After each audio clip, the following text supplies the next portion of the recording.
Hi everyone, welcome. Today we're drawing this adorable little winter sloth. Again, this one can be done with your paper in either direction. I'm going to do my landscape. It shows better on the camera, and I like to do backgrounds, but totally up to you.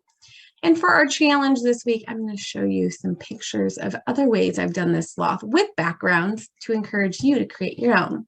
But for our first time drawing him, we're just going to do a basic sloth in his winter gear. Or her. We're going to actually start with the face of this sloth, which is almost like a circle or oval with a heart top that kind of comes into a point. So I'm going to start by creating an oval shape, leaving enough room above this for my hat, and everything else below here is going to have the body. And I went a little big, so I'm going to flip this over and go a little higher and smaller. So I've got my oval, and I'll come down to a slight point. It shouldn't be a super curved in, no more than maybe a half a finger from the top to the bottom there. We just don't want to have it go too deep because you won't have room for its eyes.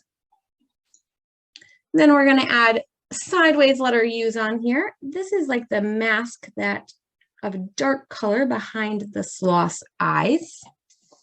Makes him look like a frog or a Teenage Mutant Ninja Turtle at this stage, but it will look like a sloth when we're done.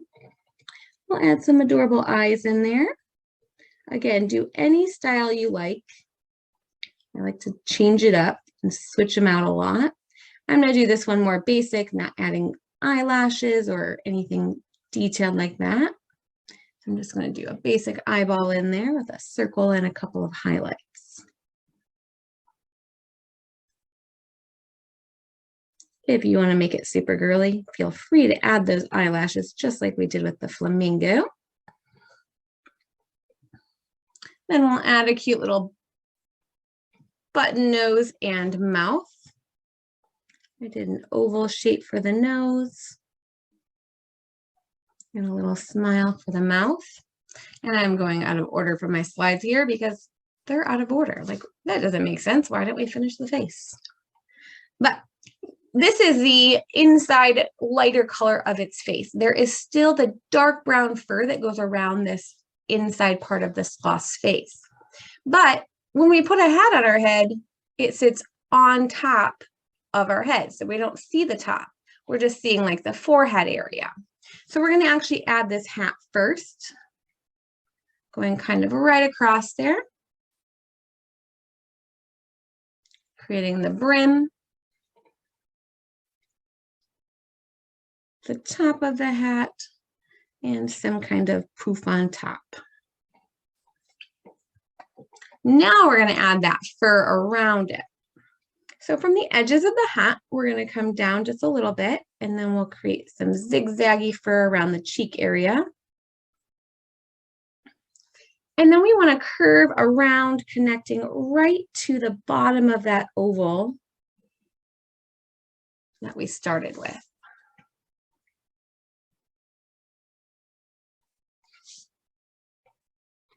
All right. There we go. So we've got our head done. Next, we're going to add the scarf. So do a curve off the edge of your neck area there. Curve it around.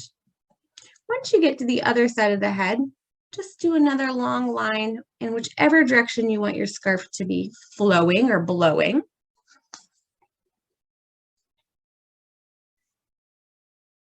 Do some little strings or fringe off this one. So that's just kind of blowing in the distance. And then we'll have another piece coming off the top edge here where it's wrapped around and it's blowing up in the wind as well.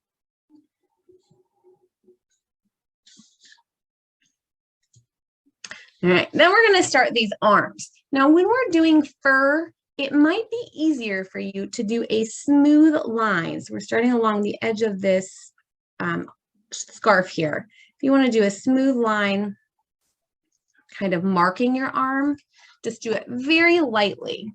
And then go back over it darker with your pencil, creating that zigzag and it helps you stay on your line without your drawing ending up totally off kilter or going in a different direction. So don't be afraid to do that. I often do that because otherwise my pictures are just, things don't end up the same size, or my zigzags go a little bit off the rails and shapes are funny. So it's totally okay to give yourself a guideline and then add those fur shapes into the background. I've added 2 arms, one from each side of the head, just off of the scarf there. Then we want to add that belly shape, which is an oval, kind of coming right down inside of there. Again, it's furry, so I'm just going to go right on top of my guideline, go down on that side, and then I switch to the top again so that my fur and zigzags are coming from the direction that they would naturally be furry. Then we're going to follow around, adding the curve of the rest of the body off the arm there, leaving just an opening where we want the legs to start. And then we'll add those legs. And since these are just going straight down off the edge of the page, I don't have to draw myself a guideline for those.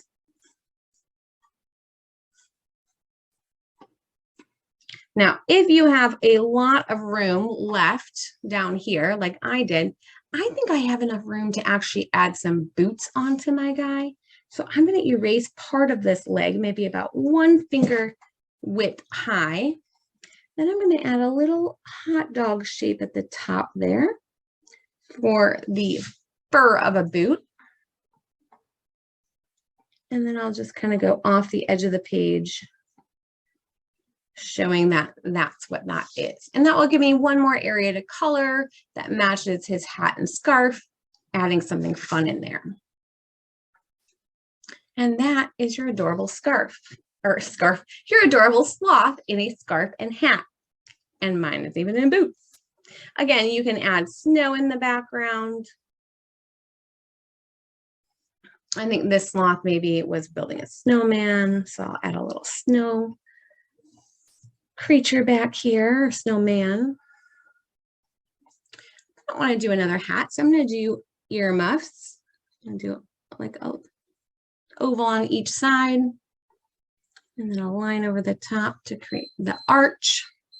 Then I'm going to add a carrot nose. Of course, some little cool eyes. I think his scarf is going to just come straight down. So I'll erase this little line here. And then do the other side too. Erasing just the line underneath here. So the body line, we want to keep the neck and the chin there, but we want to erase any of the body because the scarf is coming over the top of that.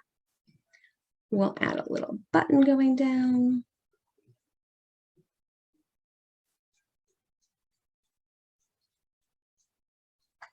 And of course, he'll need some arms.